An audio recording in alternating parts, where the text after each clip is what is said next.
الحمد لله رب العالمين، والصلاة والسلام على أشرف الأنبياء والمرسلين وخاتم النبيين أبي القاسم محمد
لیکن جو علائم بیان کیے ہیں ضرور کے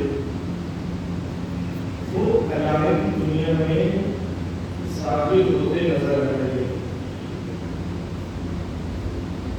دوبارہ میں کلیئر یہ نہیں کہنا چاہ رہا ہوں کبھی ہوگا اتنے ڈھیر میں ہوگا 1 سال میں ہوگا 6 مہینے علائم جو ہوتے ہیں وہ دنیا میں ظاہر ہوتے ہیں. ایسا نہیں گرامی بہت کم شیعہ پوری دنیا میں بہت کم دوسری قوموں کے مقابلے میں ہم لوگ بہت کم لیکن بہت کم ہونے کے بعد پوری دنیا کو جس قوم کے سب سے زیادہ متاثر کیے وہ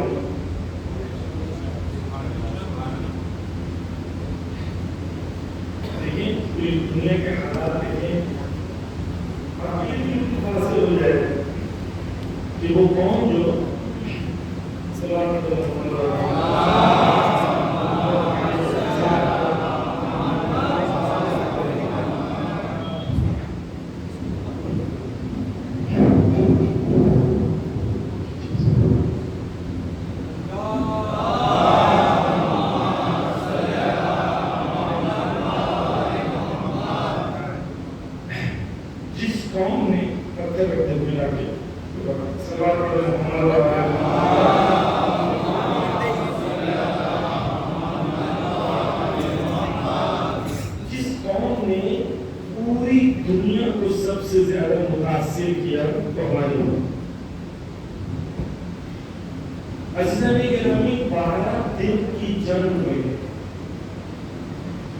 جتنا ذکر امام حسین پوری دنیا کے نیشنل چینلز پر ہوا اتنا پہلے کبھی نہیں.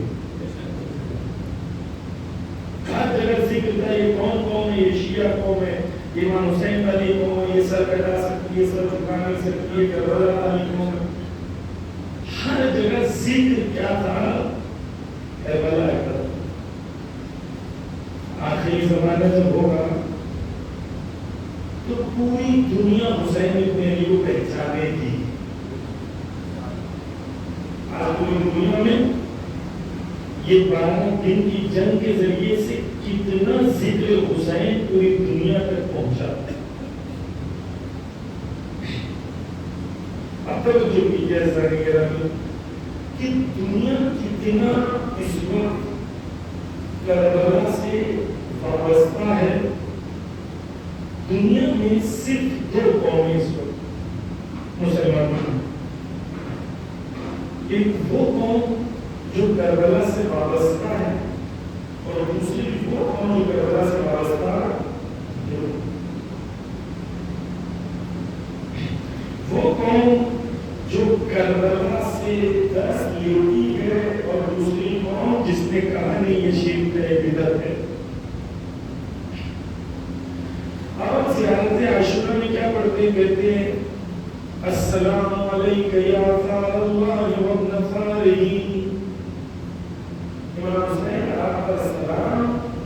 کون حسین؟ وہی حسین جو خون خدا ہے۔ حسین کون؟ خون خدا۔ تو آپ کہیں گے مولانا خدا کا جسم تو ہے نہیں تو خون آیا کہاں سے؟ یہ کہیں گے نا۔ اور اگر ہم یہ مانیں کہ خدا کا جسم ہے تو شرک ہے، اور شیعہ کبھی شرک کرتا نہیں۔ اس کا معنی کیا ہے؟ زبان میں ایک زبان کی جسے ایک قانون ہوتا ہے جسے کہا جاتا ہے استعارہ یا میٹافوریکل لینگویج۔ اس کا مطلب کیا؟ سادی مثال ہو، مثال کے طور پر آپ کے گاؤں میں کوئی ایک شخص ہے جس کو لوگ کہتے ہیں بھائی اس کے سر پہ سی ایم کا ہاتھ ہے۔ کیا کہتے ہیں؟ اس کے سر پہ سی ایم کا ہاتھ ہے۔ مجھے پتا چلا تو میں لگا اس کو دیکھنے لگا، ڈھونڈنے میں دیکھا چل کے جا رہا تھا کہیں پہ تو دکھا تو نہیں سی ایم کا ہاتھ۔ جھوٹ بول رہے تھے آپ، بول رہے تھے اس کے سر پہ سی ایم کا ہاتھ ہے۔ میں نے پورا راستہ دیکھا کہیں پر بھی سی ایم کا ہاتھ نہیں تھا۔ تو وہ کہیں مولانا اتنی بات آپ کو نہیں سمجھ میں آتی، یہ استعارہ ہے، یہ میٹافر ہے، یہ مثال دی جاتی ہے۔ سر پہ ہاتھ کا مطلب سر پہ ہاتھ نہیں ہے، طاقت ہے۔ اس کے پیچھے قوت قدرت سی ایم کی مثال ہے۔ خدا قرآن میں کہتا ہے کہ مارا نہیں تھا، تم نے نہیں مارا، میں نے مارا۔ تو کیا اللہ نے ایک ہاتھ سے مارا؟ اللہ کہہ رہا ہے کہ تم نے جو مارا تھا اس میں نصرت جو شامل تھی وہ میری تھی۔ اسے کہتے ہیں استعارہ۔ اب جب ہم کہتے ہیں کہ امام حسین کیا ہے؟ خون خدا ہے، اس کا مطلب یہ ہے کہ جس طریقے سے جسم میں خون کی ضرورت ہوتی ہے ویسے ہی دین خدا کو حسین کی ضرورت ہے۔ جسم میں جس طریقے سے خون کی ضرورت ہوتی ہے ویسے ہی دین اسلام کو حسین کی ضرورت ہے۔ اب توجہ کیجیے، خون کرتا کیا ہے؟ خون خدا، کیونکہ زیارت عاشورہ کیا ہے؟ زیارت عاشورہ حدیث قدسی ہے، اللہ کا کلام ہے۔ اللہ نے لقب دیا ہے خون خدا، معنی اس کا گہرا ہوگا۔ تو جو کیجیے، خون جسم میں کرتا کیا ہے؟ کیا کرتا ہے؟ خون جسم کے ہر اعضاء کو آکسیجن سپلائی کرتا ہے۔ جہاں خون پہنچتا ہے وہاں حیات ہوتی ہے، زندگی ہوتی ہے، حرکت ہوتی ہے۔ جہاں خون نہیں پہنچتا وہاں پر اس اعضاء میں فالس مار دی جاتی ہے، موت ہوتی ہے۔ اب سمجھ میں آیا کہ دین اسلام میں جہاں جہاں حسینیت پہنچی، حیات نظر آئی، حرکت نظر آئی، عزت نظر آئی، اور جہاں نہیں پہنچی وہاں ذلت اور موت نظر آئی۔ ہم نے دنیا دیکھا کہ جہاں جہاں ایران، یمن، لبنان، فلسطین، جہاں حسینیت نظر آئی حیات نظر آئی، جہاں حسینیت نظر نہیں آئی سعودی کویت بحرین وہاں پر ہمیں موت اور ذلت نظر آئی۔ دین تو نظر آیا لیکن فالس مارا ہوا دین نظر آیا۔ نعرہ حیدری، نعرہ سلمان،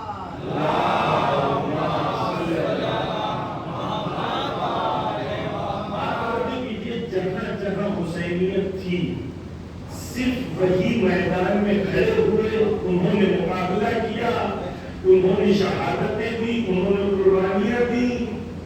جہاں جہاں حسینیت نہیں تھی وہ کل بھی میدان سے بھاگے تھے، آج بھی بھاگے۔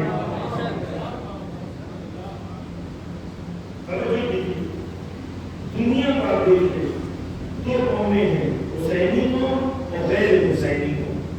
میں ایک چیز واضح کر دوں کہ اہل سنت ہمارے بھائی اس وقت پوری دنیا میں پوری کثرت کے ساتھ یہ کہتے ہوئے نظر آ رہے ہیں کہ دنیا میں کوئی رہبر ہے تو علی خامنہئی ہے۔ ان کے علماء اور ان کے حکام یہ لوگ جو ہیں، یہ لوگ وہ ہیں جو اس وقت ظلم میں شامل ہیں۔ کہ ہم تو مجلس سے پڑھتے ہیں، کسی کو چڑھانے کے لیے پڑھتے ہیں، جو بات پڑھتے ہیں دلیل کے ساتھ پڑھتے ہیں، اور دوسروں کو بلانے کے لیے پڑھتے ہیں، چڑھانے کے لیے نہیں۔ پوری امت مسلمہ میں کیوں ایسا ہے کہ یہی لوگ کھڑے ہیں؟ کیوں ایسا ہے کہ یہی لوگ قربانیاں دے رہے ہیں؟ کیوں ایسا ہے کہ یہی لوگ شہادتیں دے رہے ہیں؟ اس لیے کیونکہ ان کے پاس کربلا ہے، اور وہ جو نہیں دے رہے ہیں توجہ کریں، وہ اس لیے نہیں دے پا رہے کیونکہ ان کے پاس کربلا نہیں ہے۔ عزیزان گرامی، کربلا دو ٹائپس کی کربلا ہے۔ ایک وہ کربلا جس میں میں نے کربلا اس لیے منائی ہے کیونکہ مجھے جنت چاہیے، اور ایک وہ کربلا ہے جس میں نے کربلا فرش ازا اور عزاداری اس لیے کی ہے کیونکہ میں حسین ابن علی کا ناصر و مددگار اور یار بننا چاہتا ہوں۔ ایک کربلا تمہیں ذمہ دار بناتی ہے، تمہیں احساس دلاتی ہے کہ تم ذمہ دار ہو۔ میں اگر ٹائٹل لگا دوں کربلائی تو میں کربلائی نہیں کر کروں گا، کردار کربلائی بنانا پڑتا ہے۔ میں آپ سے ایک سوال کرتا ہوں، آپ بتائیں ہم ایران سے کیوں محبت کرتے ہیں؟ اس لیے کیونکہ وہ شیعہ ہیں، اس لیے محبت کرتے ہیں کیونکہ وہ شیعہ ہیں یا نہیں؟ ہم ایران سے اس لیے محبت نہیں کرتے کیونکہ وہ شیعہ ہیں۔ کیوں؟ دلیل کیا مانا؟ دلیل یہ ہے کہ آذربائیجان بھی شیعہ ہے، 90% آذربائیجان میں سب شیعہ رہتے ہیں۔ آپ میں سے کون آذربائیجان سے محبت کرتا ہے؟ آذربائیجان سے کوئی محبت کرتا ہے؟ پریزیڈنٹ کا نام بھی کسی کو پتا ہے؟ بس ہمارے یہاں شیعہ ہونا معیار نہیں ہے، حسینی کردار ہونا معیار ہے۔ ہم ایران کو اس لیے مانتے ہیں کیونکہ وہاں پر حسینی کردار نظر آتا ہے۔ معیار حق و باطل، عزیزان کربلا نے تا قیامت حق و باطل کا معیار واضح کر دیا۔ آج دنیا کے اندر اگر آپ نظر ڈالیں تو آپ کو کیا ملے گا؟ آپ کو وہی چیزیں ملیں گی جو کربلا میں تھی، اس زمانے میں تھی، کردار وہی ملیں گے، نام بدلے ہوئے ملیں گے۔ اس زمانے میں حسینی تھے، آج بھی حسینی تھے۔ اس زمانے میں شہادت طلب لوگ تھے، آج بھی شہادت طلب لوگ ہیں۔ اس زمانے میں یزید تھا، اس زمانے میں یزیدیت ہے۔ اس زمانے میں منافق تھے، اس زمانے میں منافق ہے۔ اس زمانے میں بکے ہوئے علماء تھے، اس زمانے میں بکے ہوئے علماء ہیں۔ اس زمانے میں کوفی تھے، آج کوفی ہیں۔ کربلا کے آئینے میں دیکھیں دنیا کو تو آپ کو سمجھ میں آئے گا کہ حق یہی ہے کہ جو کربلائی ہے صرف انہیں عزت میں ہے۔ پوری دنیا کو آپ دیکھ لیں، یزید کیا کرتا تھا؟ شراب پیتا تھا، جوا کھیلتا تھا، یہی کرتا تھا نا۔ آج کے حکام کیا کرتے ہیں؟ یہی کرتے ہیں۔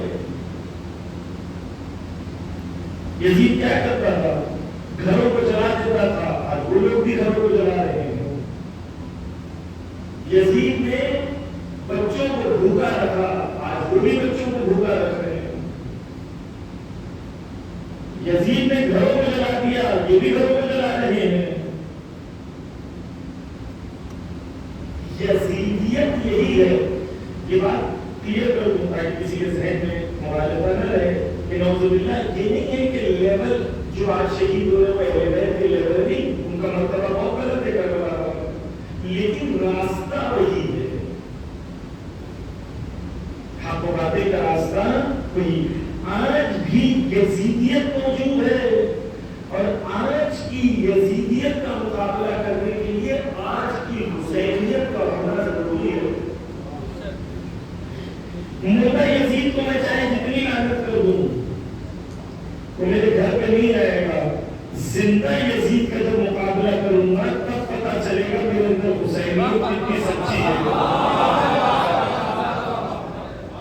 زندہ یزیدیت کا مقابلہ کروں گا، حسینیت نہیں، زندہ یزیدیت کے آنکھوں میں آنکھیں ڈال کے دیکھیں۔ عزیزاں نے کہا آج جوانوں، آج کربلا اور فرش عزا نے، یہ عزاداری نے نسلوں کی اور قوموں کی اتنی تربیت کر دی ہے کہ آج مائیں اپنے بچوں کو لے کے موجود ہیں خدا کی راہ میں قربانی دینے کے لیے۔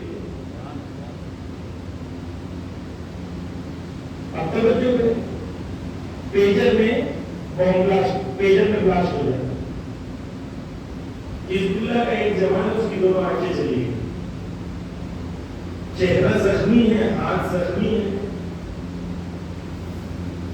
بیوی سے پوچھا کیسا محسوس کر رہی ہو؟ کہتی ہے سکون محسوس کر۔ کہاں سکون محسوس کر رہی ہے؟ تو شوہر کی آنکھیں چلی گئی۔ کیا کہتی ہے؟ ویڈیو ہے، وہ کہتی ہے کہ میرا شوہر چلا جائے، میرا شوہر شہید ہو، میرے والدین شہید ہو جائیں، میرے بچے شہید ہو جائیں، لیکن صحیح نسل رسول اللہ وَبِيَنْتَ وَأُمِّي وَوَلَدِي، یہ صرف پڑھنا ہے یا یہ ایمان ہونا چاہیے کہ میں شہید ہو جاؤں، میرے والدین شہید ہو جائیں، میرے بچے شہید ہو جائیں، سب شہید ہو جائیں میرے وقت کے امام پر۔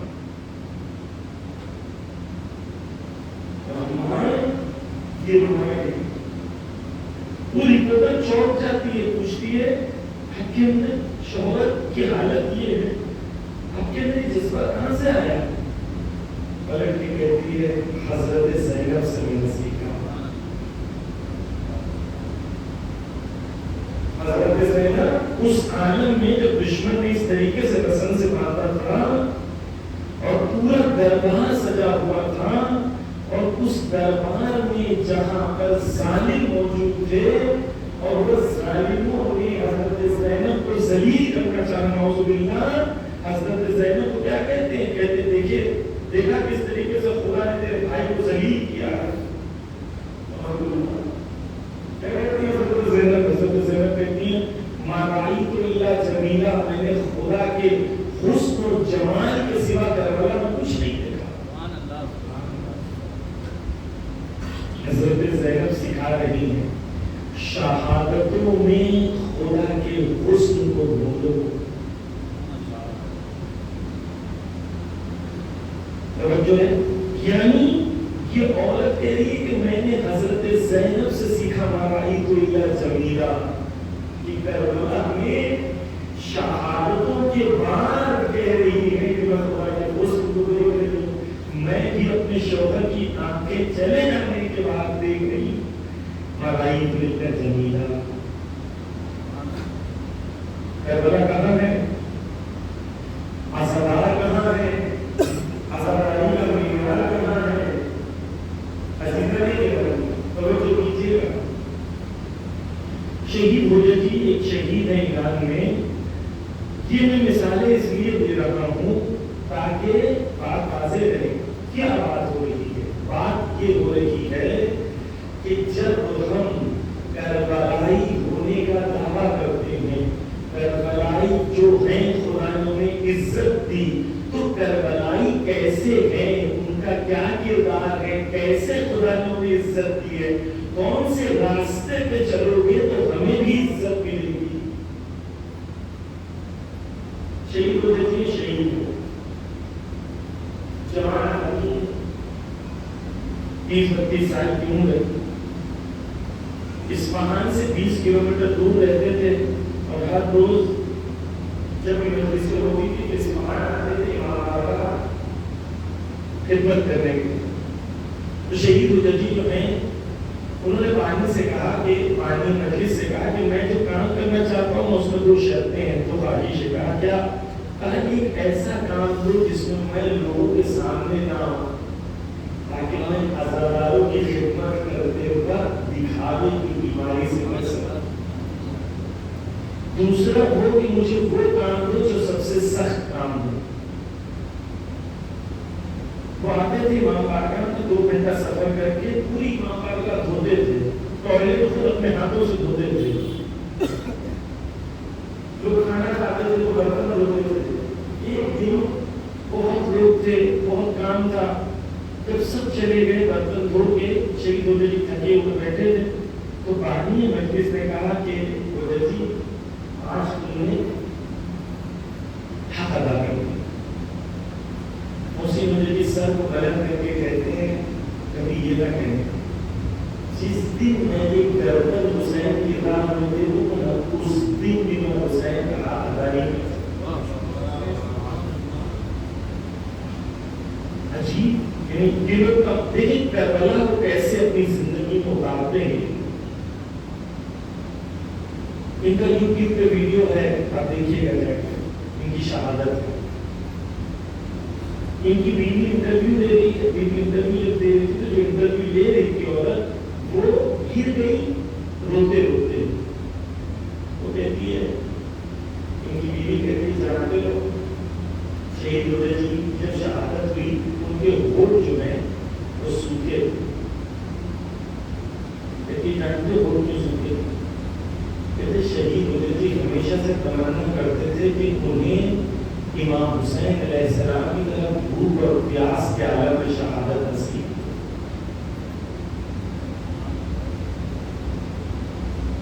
کربلا کے ماننے والوں کی تمنا دیکھیں, حسین ابن علی کی طرح شہادت کو طلب کرتے. اللہم اجعل محیایا محیا محمد وآل محمد ومماتی ومات محمد وآل. کیا دعا کرتے خدایا ہمیں ایسی زندگی دے جو محمد والے محمد کو دیا, ایسی موت دے جو محمد والے محمد کو تمہیں دیا. ہم نے کبھی تمنا کی حسین ابن علی شہداء کربلا کی طرح خدا ہمیں شہادت نصیب کرے. یہ کربلا نہیں. پھر کہتی ہے آپ جانتے ہیں, دیکھیے گا ویڈیو جب اس کا ان کی گردن کاٹ رہے تھے تو مسکرا رہے تھے. جانتے کہ مسکرا کا شہید ہو جائے جی نے اپنی زندگی اور اپنی جوانی پاکیزگی سے گزاری صرف ایک تمنا کی. کیا تمنا کیا تھی کہ میری موت کے وقت مجھے حسین ابن علی کی زیارت نصیب. کہتی ہے مجھے یقین ہے کہ حسین ابن علی کی زیارت ہو رہی ہے, اس کے لیے مسکرا رہے. یہ کچھ لوگ اسی زمانے میں ہمارے زمانے میں خود کو آج کی کربلا سے اتنا وصل کر چکے ہیں کہ وہ وہی ویلیو جو کربلا میں تھی اپنے اندر ایجاد کرنا چاہتے. کربلا کون پہنچتا ہے؟ کربلا وہ پہنچتا ہے جو خود کو حسین پر یا خود کو وقت کے امام پر قربان کر دینا چاہتا ہے. کربلا ایک دن پہنچا جس نے یہ تمنا کی کہ حسین مجھے یہ چاہیے. کربلا وہ پہنچا جو یہ پوچھتا رہا مولا آپ کو کیا چاہیے.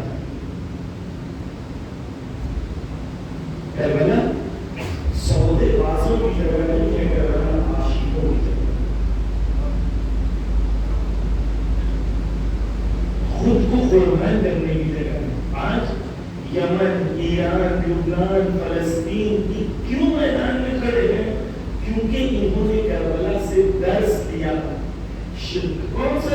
درس شہادت طلبی، درس قرآنی، درس اثار. عزیزان گرامی، یہ 72 جو ہیں انہوں نے آنے والی انسانیت کے لیے وہ پیمانہ پر رکھ دیا، وہ اسٹینڈرڈ اور وہ بینچ مارک رکھ دیے. کہا کہ اگر تم چاہتے ہو ظہور ہو تو دیکھو یہ راستہ ہے، اس پہ چلو گے تو ظہور ہوگا. کربلائی بنو گے تو ظہور. کیوں لوگوں کو عزت مل رہی ہے؟ اس لیے کیونکہ ان کے اندر وہی جذبہ جو کربلا کے اندر کربلا والوں سے لیا ہے وہ ان کے اندر موجود ہے. میں کچھ مثالیں دوں تاکہ آپ کے لیے واضح ہو جائے. عزیزان گرامی، یہ جو زمانہ ہے، اس زمانے میں آج یمن، ایران، فلسطین، نائجیریا، پوری دنیا میں شیعت جو ہے یا حسینیت جو ہے اس کا سٹینڈرڈ بہت بڑھ گیا. ہمیں اس لیول پر آنا ہوگا تاکہ ہم بھی اپنے آپ کو اس فہرست میں لے آئے جو فہرست حسین دیوی کے چھاننے والوں کی، ان کے سپاہیوں. ہم کیا کہتے ہیں؟ ہم کہتے ہیں ان سلم لمن سالم وحرب لمن حارب. کیا کہتے ہیں؟ زیارت عاشورہ میں ہم کہتے ہیں مولا ہم لوگ امن و امان کی حالت میں ہیں، رکھتے ہیں نہیں ہیں، یعنی حال کو بیان کر رہے ہیں کہ جو حسین ابن علی سے امن و امان میں ہیں، ہم ہر لمحہ اس کے ساتھ امن و امان میں ہیں. حرب لفظ کا استعمال ہے، یعنی کنٹینیوس ہر لمحہ کی بات ہو رہی ہے. میں کنٹینیوس جنگ کی حالت میں ہوں ان لوگوں سے جو لوگ آپ سے جنگ کرتے ہیں. کب تک الى یوم القیامہ، روز قیامت تک جو بھی آپ کے دشمن آئیں گے، جو بھی یزید آئیں گے، جو بھی یزیدیت آئے گی، اس کے مقابلے میں میں یہ اعلان کرتا ہوں کہ میں آپ کے خیمے میں ہوں اور ان سے حالت جنگ میں ہوں. یہ ہے حسینیت، حالت جنگ کا احساس کرنا. عزیزان گرامی، ہم دو جنگ کے درمیان ہماری زندگی ہے، ایک کربلا کی جنگ اور ایک ظہور کی جنگ. ہمیں کربلا سے ویلیوز لینی ہے تاکہ ہم ظہور کی جنگ کی تیاری کر سکیں، اور کنٹینیوس کانسٹنٹ ہمیشہ حالت جنگ میں ظالموں کے مقابلے میں. ہمیں لگ رہا ہے کہ ہم جنگ میں نہیں ہیں لیکن ہمیشہ جنگ میں.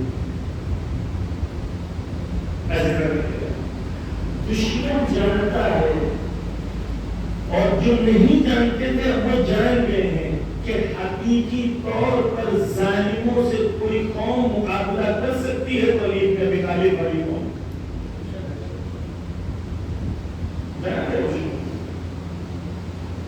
کل بھی علی بن ابی طالب نے مقابلہ کیا تھا، آج بھی علی والے ہی ہے جو مقابلہ کر رہے ہیں. دشمن جانتا ہے. اور اگر واقعی طور پر ہم ظہور کے متمنی ہیں، ظہور کی تمنا رکھتے ہیں تو ہمیں کیا کرنا پڑے گا؟ ہمیں اپنے معیار کو کربلائی بنانا ہوگا. یہ فرش ازا اس لیے نہیں ہے کہ ہم ایک رسم بنا کے چلے جائیں. فرش ازا اس لیے ہے تاکہ کربلا میں ایک حسین ابن علی نے کہا تھا حل من ناصر ینصرنا، ہے کوئی میری مدد کرنے والا؟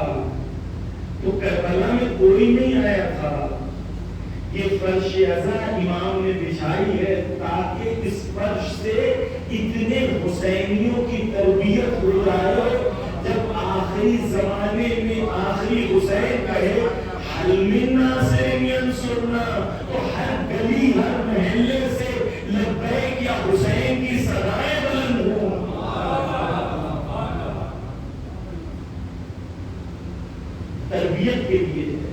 یہ فرش ازا تربیت گاہ ہے، یہ فرش ازا حسینی بناتا ہے، یہ فرش ازا وہ ہے وہاں سے گنہگار آتا ہے، جب اٹھ کے جاتا ہے تو حسینی بن کے جاتا ہے، وہاں سے حور آتا ہے، جب جاتا ہے تو جنتی بن کے جاتا ہے۔ لیکن تب جب یہ فرش ازا تربیت کرے، تربیت گاہ ہے، تربیت گاہ۔ امام خمینی سے پوچھا کیوں ایسا ہے؟ 55 ملک ہے، کہیں انقلاب نہیں آیا، ایران میں کیوں انقلاب آیا؟ کہا مہاج داری و سید الشہداء داری، ہمارے پاس جو کچھ ہے وہ سید الشہداء امام حسین کی وجہ سے۔ عزیزان گرامی، جب ایران کی بات ہوتی ہے، جنگ کی بات ہوتی ہے، آپ نہ سوچیے کہ ہم کسی ملک کی بات کر رہے ہیں، یہاں واقعی کی جنگ ہے۔ دنیا میں وہ قومیں جو یزیدی ہیں، کتنے یزیدی ہیں؟ امریکہ کا جو اس وقت کا ڈیفنس منسٹر ہے، اس کا ویڈیو ہے، وہ کہتا ہے کہ یہ ایرانی قوم اور یہ شیعہ قوم امام مہدی کا انتظار کر رہے ہیں، اور امام مہدی آ کے ہم سے لڑیں گے، اس کے لیے ہمارا ان سے لڑنا ضروری ہے۔ دشمن تو آپ سے اس لیے لڑ رہا ہے کیونکہ آپ امام مہدی کے ماننے والے ہو، اور آپ کو لگ رہا ہے کہ نہیں یہ جنگ کوئی ملک کی جنگ ہے۔ ایسے نہیں، آخری زمانے میں سب سے زیادہ شدید جنگ کہاں ہوگی؟ بیت المقدس سے لے کے کعبہ تک۔ یہ پورا خطہ جو ہے، یہ خطہ جب تک اہل حق کے ہاتھ میں نہیں ہوگا، ظہور سے پہلے علائم دیکھیں کہ یہ ایریا ساری جنگیں ہوگی، اور اب نہیں یہ تو ایران کی جنگیں مولانا، یہ ایران کی بات کرتے ہیں مجلسوں میں، تو کس کی بات ہے؟ اسرائیل کی۔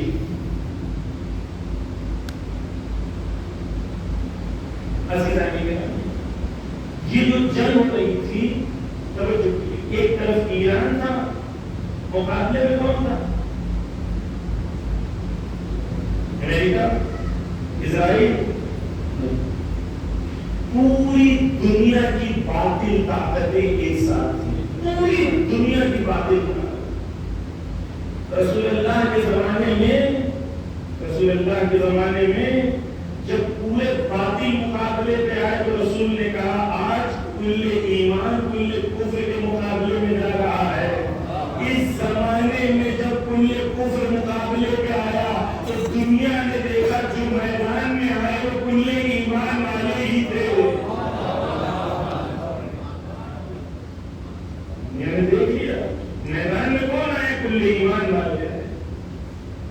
عزیزان، وہ قومیں جو ظالم ہیں، جو امامہ کی کیا کریں گے؟ امامہ کی یملأ الارض قسطا وعدلا، امامہ کی کیا کریں گے؟ پوری زمین کو عدل و انصاف سے بھر دیں گے۔ جس طریقے سے پوری زمین ظلم و جور سے بھری ہوگی، امامہ کی بولیں گے امریکہ کو بھائی میں عدل و انصاف قائم کرنا چاہتا ہوں، پلیز اے ریکویسٹ۔ امریکہ بولے گا کوئی بات نہیں، آپ عدل و انصاف قائم کر دو، ایسا ہوگا؟ یعنی جو سب سے بڑا ظالم ہوگا وہ سب سے زیادہ مقابلہ کرے گا۔ اگر امام پوری دنیا میں عدل و انصاف کو قائم کرنا چاہتے ہیں تو عالمی طور پر شیعوں کو، اہل بیت کے چاہنے والوں کو، مسلمانوں کو یہ سوچنا ہوگا کون سب سے بڑا گھوڑا ہے پوری دنیا میں عدل و انصاف کو قائم کرنے کے لیے۔ وہی اس وقت کا یزید اور وہی اس وقت کا شیطان ہے۔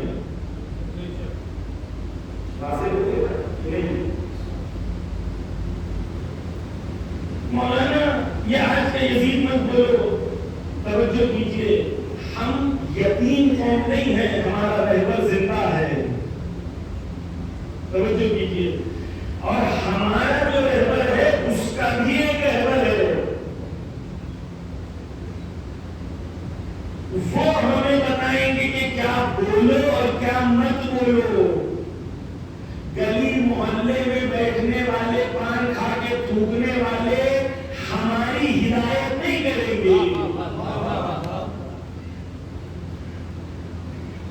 امام خمینی نے کہا کہ آج کا یزید کون ہے؟ امریکہ اور اسرائیل. ہم بھی وہی کہیں گے.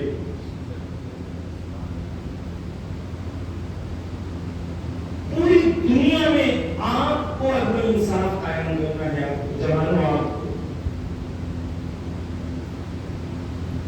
آپ کے کاموں میں بڑی ذمہ داری ہے. ایسا نہیں ہے کہ میں شیعہ ہوں مطلب کوئی ذمہ داری نہیں. شیعہ یعنی ذمہ دار. آپ کے کاندھوں پہ ذمہ داری ہے پوری دنیا میں اگر انصاف کو قائم کرنا. اگر ضرور کو مانتے ہو, وقت کے وہاں کو مانتے ہو تو یہ تیاری ضروری ہے. اور حالت جس حالت میں زندگی بسر کرنا ہے ہر کوئی یہ منحارہ ہو کنٹینیوس جو حالت آپ کے وجود کے اوپر ہونی چاہیے وہ حرب کی حالت ہونی چاہیے. ظالموں کو جب دیکھیں تو وہی کیفیت ہونی چاہیے. ہر ہونے والا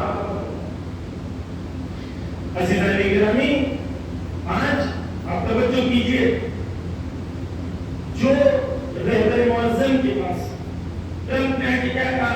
بیعت کر دو. یہ کہا نا بیعت کر دو, کمپلیٹ سرنڈر. رہبر کے پاس آپشن تھا, وہی آپشن تو امام حسین علیہ السلام کے پاس تھا. توجہ کیجیے. امام حسین علیہ السلام کے پاس جب بیعت کا مطالبہ ہوا تو امام حسین نے کیا کہا؟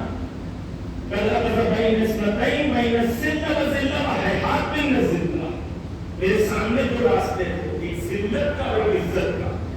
ذلت یعنی ظالم کے آگے سر جھکا دینا, عزت یعنی سر بلندی سے شہادت کو قبول کر لینا. اور حسین ابن علی سے ذلت کوسوں دور ہے. یہ کہا حسین ابن علی نے. امت مسلمہ کو دیکھیں, امت مسلمہ کے سامنے بھی یہی آپشن آیا. دو آپشن تھے, ظالم کو تسلیم کر دو, ذلت کا راستہ. ظالم کے سامنے کھڑے ہو جاؤ, شہادت کا راستہ, لیکن عزت کا راستہ. پوری امت مسلمہ کے حاکم اور علماء انہوں نے ذلت کے راستے کو قبول کیا, اس کے لیے ذلیل ہوئے. صرف وہ جو حسین ابن علی کے راستے پہ چل رہے تھے انہوں نے کہا ہمیں عزت کا راستہ چاہیے, اور عزت کے راستے پہ چلنے کی وجہ سے شہادت قبول کر لی. لیکن جب شہادت قبول کی تو خدا نے عزت بخشی. دیکھیں کربلا ویلیو نہیں ہے. اس زمانے میں بھی لوگ کہتے تھے مولانا کیسے ممکن ہے کہ امام حسین قیام کریں, مدینہ سے نکلے, مکہ آئے, اور اس کے بعد کوئی امام حسین کا ساتھ نہیں دے, کوئی صحابی ساتھ نہ آئے, کیسے ممکن ہے؟ ممکن نہیں ہے. یہ کہتے تھے نا. آج غازہ ہو رہا ہے تمہارے سامنے, بے غیرتوں, ذلیلوں, تمہارے سامنے تمہارے بچوں کو بھوکا مارا جا رہا ہے. کہاں ہے تمہارے حکام, کہاں ہے تمہارے علماء؟ ہم تم سے یہ نہیں کہتے تم لڑنے آؤ, ہم تم سے صرف یہ کہتے ہیں کہ راستوں کو کھول دو.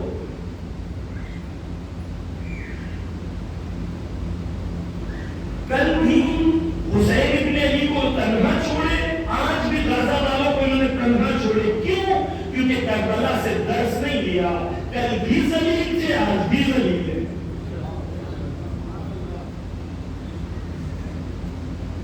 عزیزان گرامی, حق و باطل جتنا آج کی دنیا میں واضح اور کلیئر ہے اتنا کبھی نہیں تھا.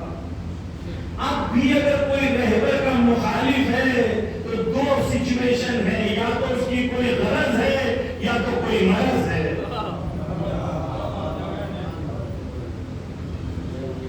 اہل سنت آج کہتے ہیں کہ ہمارا کوئی لیڈر ہے, ایک نہیں, دو نہیں, ہزاروں لاکھوں کی تعداد میں. اب انٹرنیٹ پہ چلے جائیں, کوئی بھی رہبر کا ویڈیو اٹھا لیں, نیچے دیکھیں کمنٹس. اپنے دوستوں سے کالج میں, یونیورسٹی میں, آفس میں جا کے پوچھیں, آپ کے سب دوست یہ کہتے ہیں کہ رہبر کوئی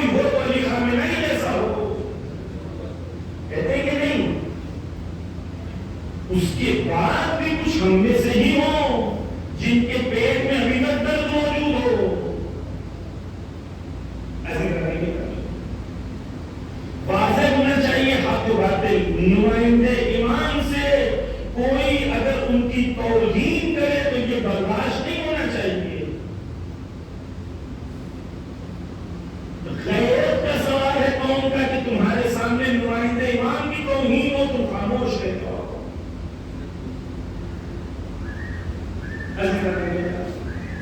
آج کیوں ایمان کو عزت مل رہی ہے؟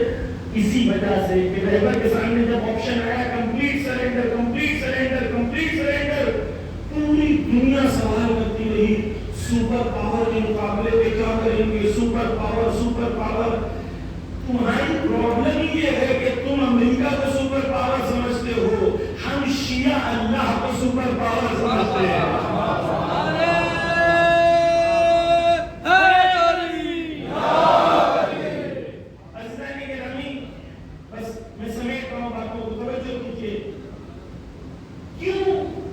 ایران کھڑا رہا اور کیوں امت مسلمہ کھڑی نہیں رہی؟ یہ حکام یہ علماء نہیں کر رہے کیونکہ کربلا سے درس نہیں لیا. پہلی بات. دوسری چیز توجہ سے سنیے، امت مسلمہ کی مشکل یہ ہے کہ ان کے پاس توحید نہیں ہے. اور نہیں کہتا توحید کا مطلب کیا ہوتا ہے؟ اللہ قرآن میں کہتا ہے کہ مجھ سے ڈرو، دشمن سے نہ ڈرو، ان سے نہ ڈرو، مجھ سے ڈرو. توحید کا مطلب کیا ہے؟ اللہ سے ڈرو، ان سے نہ ڈرو. امت مسلمہ ٹرمپ سے ڈرتی ہے، اللہ سے نہیں ڈرتی. امت مسلمہ ٹرمپ سے ڈرتی ہے، اللہ سے نہیں ڈرتی. جو ٹرمپ سے ڈرے اللہ سے نہیں ڈرے اس کے پاس توحید نہیں ہے. توحید کا مطلب کیا؟ ایک خدا کے سامنے سر جھکا دیا، اب کسی کے سامنے سر جھک سکتا نہیں ہے. اب پوری امت مسلمہ ڈھونڈتے رہے کہ توحید کہاں نظر آئے گی. تو ایک 85 سال کا بوڑھا نظر آئے گا جو دنیا کے سامنے للکار کے کہتا ہے جمعہ پڑھانے آ رہا ہو. میزائل مارنے کے بعد کہتا ہے کہ جمعہ پڑھانے آ رہا ہوں، علی والا ہوں، مار کے بھاگوں گا نہیں.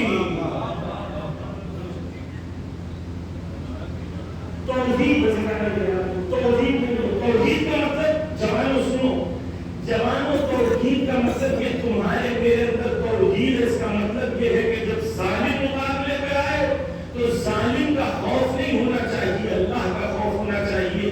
اگر ظالم کا خوف ہے مطلب اللہ کا خوف کم ہے. ظالم کا خوف آتا ہی تب ہے جب خدا کا خوف کم ہو جاتا ہے. پہلی چیز. دوسری چیز، اللہ نے قرآن میں بار بار وعدہ کیا ہے ان تنصر اللہ ینصرکم، تم اللہ کی راہ پہ چلو، اللہ کی مدد کرو، اللہ تمہاری مدد کرے گا. وعدہ کیا ہے، وعدہ کیا ہے. آیت اللہ خامنہ اس آیت کو تکرار کرتے بار بار کرتے ہیں. یہ بتانا چاہتے ہیں کہ ہم لڑتے ہیں، ہتھیار ہمارے پاس ہے لیکن اصلی طاقت ہمارا ایمان ہے. پاکستان میں ہیں جو کل بیتے رات میں ہیں سپر پاور سے نہیں لڑنا چاہیے، تو ان کے پاس بلا ہے. جنگ بدر میں مسلمانوں کے پاس کیا تھا؟ آپ رہنے مسلمان، ہتھیار نہیں، کچھ نہیں. سامنے بڑا لشکر، ہتھیار، گھوڑے، نیزے، شمشیر، تلوار، یہاں کچھ نہیں. لیکن یہاں دو چیز تھی، ایک علی اور ایک ایمان.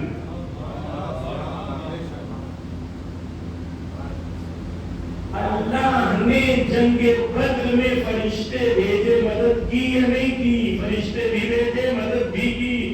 جس کو توحید ہے، جس کے اندر توحید ہے، وہ یہ جانتا ہے تم اللہ کی راہ پہ چلو، اللہ مدد کرے گا. امت مسلمہ کیوں نہیں لڑتی دشمن خدا سے؟ کیونکہ ان کے اندر توحید نہیں ہے. زندگی بھر شرک و بدعت جو کہتے رہے. ٹرمپ آیا، ٹرمپ کے سامنے سارے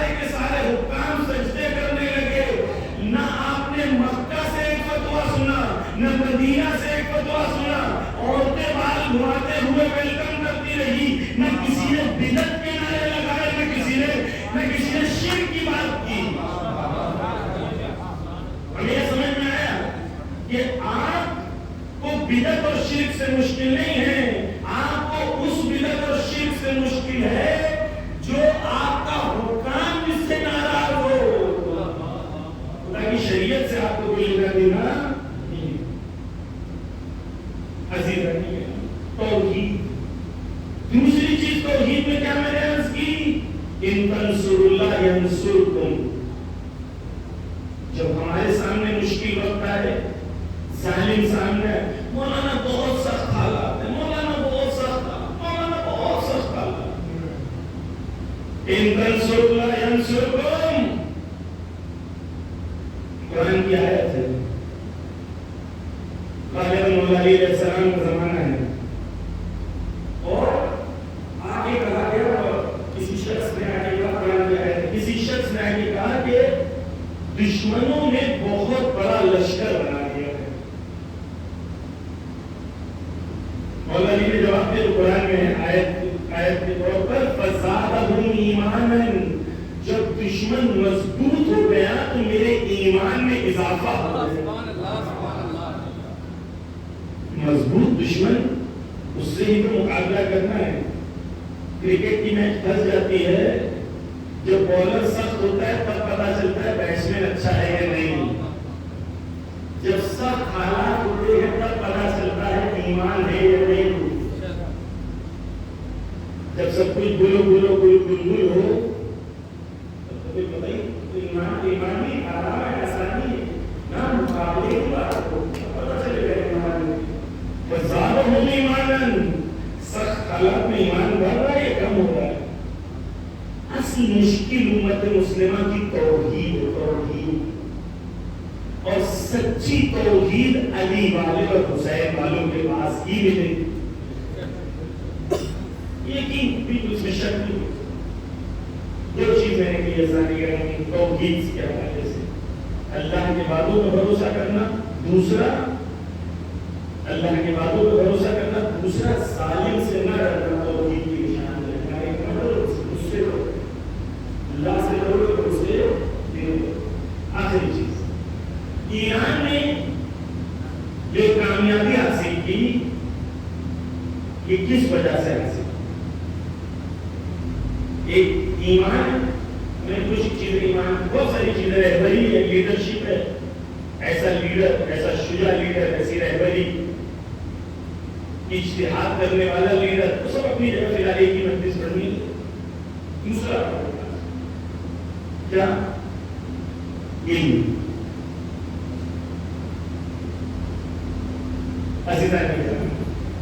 ایک طرف پوری دنیا اور ایک طرف پوری دنیا کی ٹیکنالوجی. یہ جنگ صرف وہ جنگ نہیں تھی جس میں صرف تلواروں سے جنگ ہونی تھی، ٹیکنالوجی کی جنگ تھی. ایران کا مقابلہ جس سے پوری دنیا میں ٹیکنالوجی، ایک طرف ایران ایک طرف اکیلا.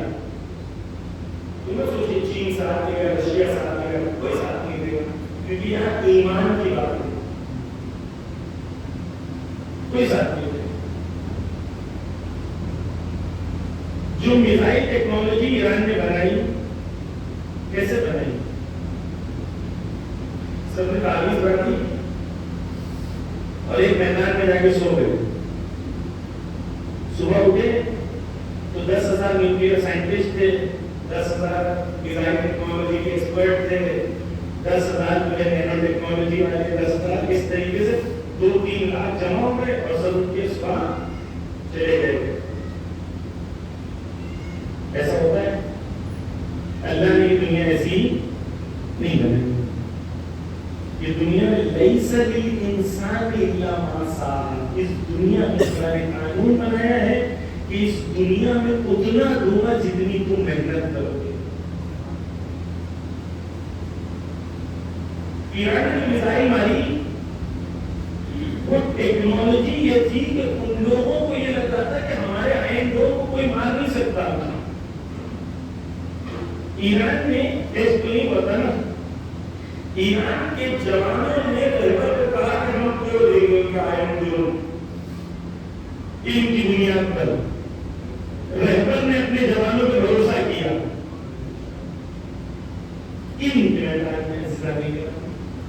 آپ توجہ کیجیے, ایک زمانہ تھا ایران کے پاس دنیا کے اوپر سینکشنز لگے ہوئے تھے کہ ایران کو کوئی اسلحے بیچے گا نہیں. کیا سینکشن تھا؟ امریکہ کیا کہتا تھا؟ ایران سے ایران کو کوئی اسلحے بیچے گا نہیں. اب سینکشن لگا ہوا ہے کہ ایران سے کوئی اسلحے خریدے گا نہیں. 30 سال میں کوئی قوم نے پوری دنیا کے سینکشنز کے باوجود اپنے آپ کو اس مقام پہ پہنچا لیا کہ اب امریکہ نے ایک ڈرون بنایا ہے 3 دن پہلے اناؤنس کیا. وہ ڈرون ایگزیکٹلی ایران کے ڈرون کا کاپی.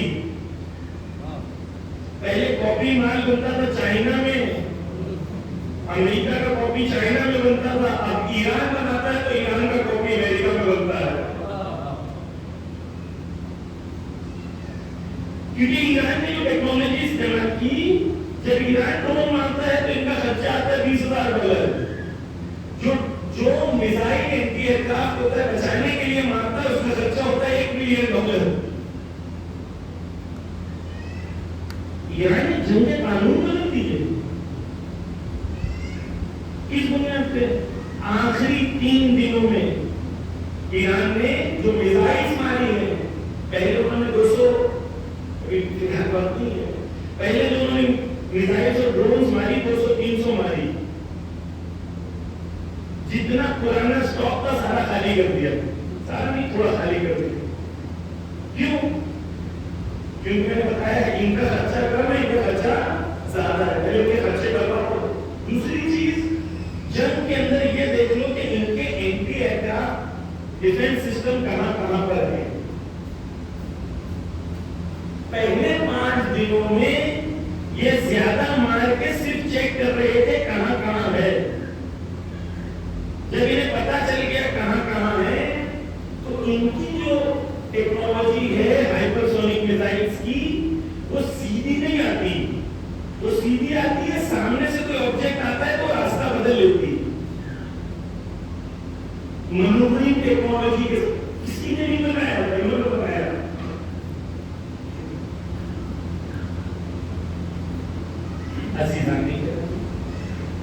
جب آخری 3 دنوں میں جب انہوں نے مارا, جب ان کو پتا چل گیا ان کا ڈیفنس سسٹم کیسے چل رہا ہے, آخری 3 دنوں میں انہوں نے 8 یا 9 یا 4 مارا ہے. سب لگے ہیں جو 90% لگے ہو, ایسا لگے ہیں کہ یہ چیخ مار دیا. آخری 3 دنوں میں جو مارا ایران نے, کم مارتا تھا لیکن اتنا شدید مارتا تھا کہ وہ پریشان بھی نہیں کرتے. ہم نے کال کیا کام کو کہ بھائی خط چھوڑتے ہیں. حائفہ کے میئر جو ہے, اس کا ویڈیو ہے, حائفہ کا میئر کہتا ہے 2 ہفتہ اور جنگ سے بھی تو حائفہ میں کچھ بچے گا نہیں. نیتن نے ہاتھ جوڑ کے معافی مانگی, ٹرمپ سے کہا, ٹرمپ نے ڈائریکٹ کہا تو ایران نے منع کر دیا. پھر قطر کے امیر کو فون کیا, اس سے ہاتھ جوڑا, بھائی پلیز. یہ کیسے ہوا؟ اس لیے کیونکہ وہاں کے جوانوں نے وقت کے امام کے لیے خود کو تیار کیا علم کے میدان میں. پوری دنیا کی ٹیکنالوجی ایک طرف رہے گی پھر بھی ہم مقابلہ کر پائیں گے. یہ ہے ظہور کی تیاری. خود کو اتنا تیار کرو, پوری دنیا کے مقابلے میں آتے تو تم وقت کے امام کا رفع کر سکو. علم کے میدان عزیزان, جب تک علم کے میدان میں آگے نہیں بڑھو گے. مولا علی علیہ السلام کا ایک جملہ ہے, میں ہمیشہ پڑھتا ہوں. مولا علی کہتے ہیں العلم سلطان. علم کیا ہے؟ طاقت. پہلی ذات پوری کائنات میں جس نے کہا ایک طاقت ہے وہ مولا علی. اس سے پہلے لوگ بولتے تھے اسلحہ میں طاقت ہے, حکومت میں طاقت ہے, اس میں مولا علی نہیں, علم میں طاقت. العلم سلطان من وجدہ صال بہ, جس نے علم کو حاصل کیا وہ کامیاب بنے گا، وہ غالب بنے گا۔ مطلب یہ چیز ہو جس نے علم حاصل نہیں کیا سی ڈالے دوسرے اس پر غالب بنے گا۔ بس دو پوزیشن ہے، مولا علی کہہ رہے ہیں، علم تمہارے پاس تو تم غالب، اور علم تمہارے پاس نہیں تو دشمن تم پر غالب۔ تو تیسری پوزیشن زمانے غیبت میں اگر جوان چاہتا ہے میں وقت کے امام کا سپاہی بنوں تو آج آپ کو بندوق سے نہیں لڑنا، کتاب سے لڑنا ہے، قلم سے لڑنا ہے۔ ان جوانوں کے پاس ایک گاؤں ہے، چھوٹا سا گاؤں ماگو پٹی نام کا، سچ کہیے ماگو پٹی، ایک گاؤں سے 47 IAS آفیسر، ہمارے کتنے IAS IPS IFS، nuclear technology میں IIT میں IIMs میں ہندوستان کے ٹاپ انسٹیٹیوٹس میں پہلی بات ہے نا، تو ان کے میدان میں آگے ہونا چاہیے۔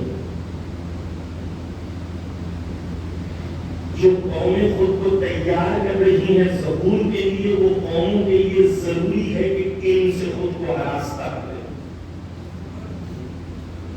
علیم سلطان، یہ مولا علی کی حدیث گلی گلی گھر گھر محلے محلے امام بارگاہ تو لکھی ہونی چاہیے، جہاں پر محمد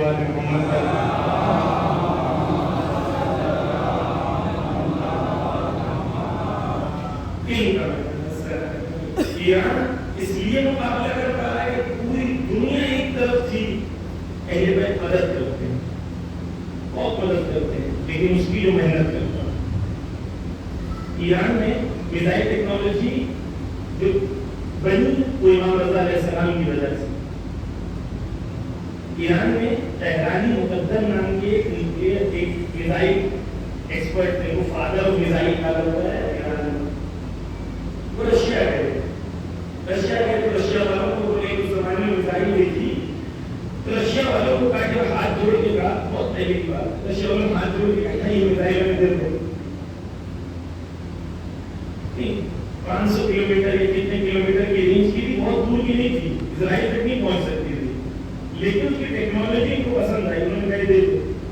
تو رشیا جانتا تھا کہ ایران کے اندر جوانوں کی قوت ہے کہ ان لوگ کوئی بھی چیز خریدتے ہیں تو اس کی ریورس ٹیکنالوجی کرتے ہیں، یعنی پوری ٹیکنالوجی کو اوپن کرتے ہیں، اس کو اسٹڈی کرتے ہیں، پھر اس کا خود وہ ٹیکنالوجی کو مہارت حاصل کرتے ہیں، پھر دوسری بار نہیں خریدتے۔ رشیا نے منع نہیں کیا اور ہاتھ چھوڑا، خود میزائل ایکسپرٹ تھے، واپس آئے تو ان کو سمجھ میں آیا کہ اس میزائل میں کیا کیا فنکشنز ہیں، کیا ہے بنا ہے، تھوڑی چیز مجھ سے پوچھی تھی کیسے فنکشن کرتا ہے، کیا ہوتا ہے۔ واپس آئے، انہوں نے کہا کہ مجھے بنانا ہے جو شہید میزائل ہے، جو کہ سب سے پرانی۔ واپس آئے تو مشہد میں تھے، کئی مہینوں سے کوشش کر رہے تھے کہ وہ میزائل کی جو اس کا فارمولا ہے وہ ورک کر رہے، نہیں چل رہا۔ ان کو دو چیزیں تھیں وہ نہیں سمجھ میں آ رہی تھی کہ یہ کہاں سے کہاں جڑنا ہے۔ روتے روتے امام رضا علیہ السلام کے حرم میں گئے، مشہد میں، جب مشہد میں امام رضا علیہ السلام کے حرم میں سامنے صحیح جڑ رہے تھے، اس کے بعد آنکھ کھولی تو دیکھا ایک چھوٹی سی بچی قریب میں تھی، اور وہ چھوٹی سی بچی میزائل بنا رہی ہے، اور میزائل میں اس کی لائن کھلی ہوئی ہے، اس کو نہیں پتا وہ کیا بنا رہی ہے۔ شہید تیرانی مقدم نے اس میزائل کو دیکھا، بہت دیر تو سوچتے رہے، امام رضا کا شکریہ کیا، واپس پلٹ کے گئے، اور وہ فارمولا جو ان کو نہیں مل رہا تھا ایک بچی نے اسکیچ کے ذریعے سے ان کو بتا دیا۔ اس طریقے سے اہل بیت ساتھ دیتے ہیں، لیکن آپ محنت تو کرو گے، کوشش تو کرو۔ جوانوں، تمہارے کاندھوں میں ظہور، کاندھوں پر ظہور کی چھوٹی چھوٹی چیزیں، کیا کھا لیا، کیا پہن لیا، کون سی گاڑی چلا لی، کون سا موبائل یوز کر لیا، کون سی ویب سیریز دیکھی، کیا ضرور موقع انہوں نے کوئی وقت کا امام مجھے بلائے، میں ان کے لیے تیار ہوں. نافع بن ہلال امام سے بھی ملے، شب عاشور ہے اور نافع بن ہلال جو ہے وہ امام سے آپ کا وکیل ہے اور ان کو گوشے میں لے جاتے ہیں.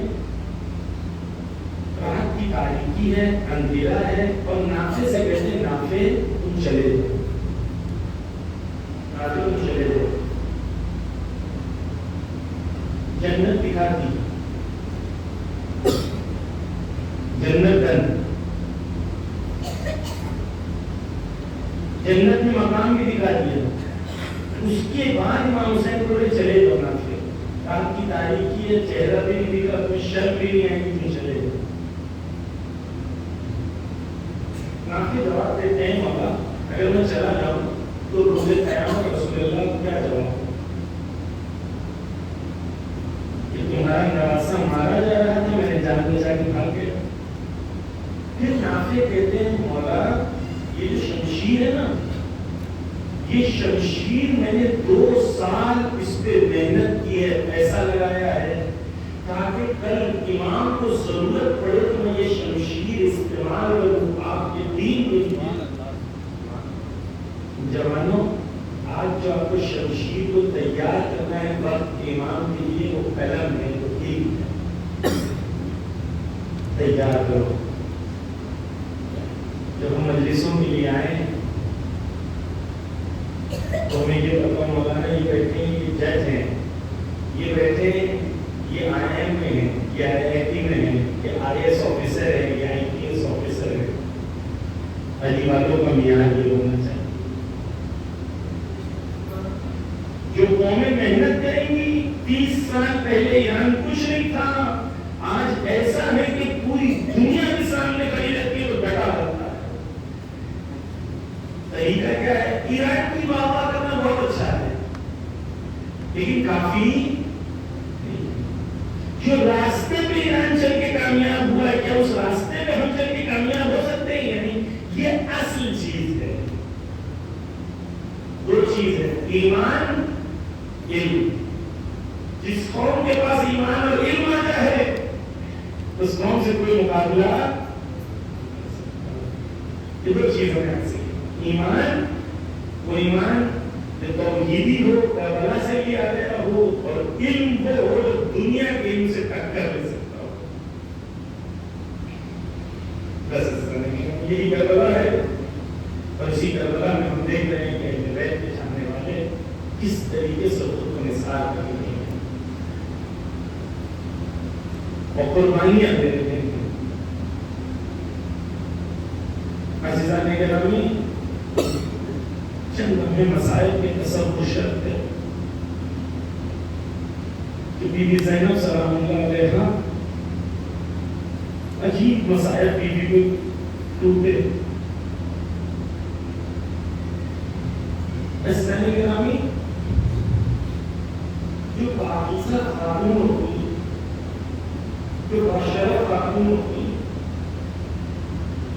ان کے لیے بڑا سخت ہوتا ہے کہ وہ کہیں ایسی جگہ چلے جائے کہ نامحرم سے گری ہو. یہ کیفیت ہم نہیں سمجھ سکتے. عزیزان گرامی، وہ خاتون جسے زینب کہتے ہیں، جب مدینہ سے نکل رہی تھی تو حضرت عباس نے اعلان کیا تھا کہ جہاں تک نگاہیں ہیں وہاں پہ پیچھے ہٹ جاؤ، زینب آ رہی ہے. اتنا اہتمام اور وہی شامل غنیمہ میں زینب اکیلی ہے اور چاروں طرف سے دشمن نے گھیرا ہے. اب ہم زینب نہیں سمجھ پائیں گے ہم لوگ کہ زینب کے لیے کتنا سخت معاملہ ہے. یہ پہلی بار ہے شامل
اپنے تمام شہدا جنہوں نے دین اسلام کی خدمت کی اور دین اسلام کے لیے خصوصاً ایران میں، لبنان میں، غزہ میں، جہاں پر بھی اہل حق ہیں اور اہل حق شہید ہوئے، سب کی روح کو ارسال کر دیں، اور ساتھ ہی میں تمام مومنین کے لیے خصوصاً اپنے جو آپ کے اہل خانہ ضرورت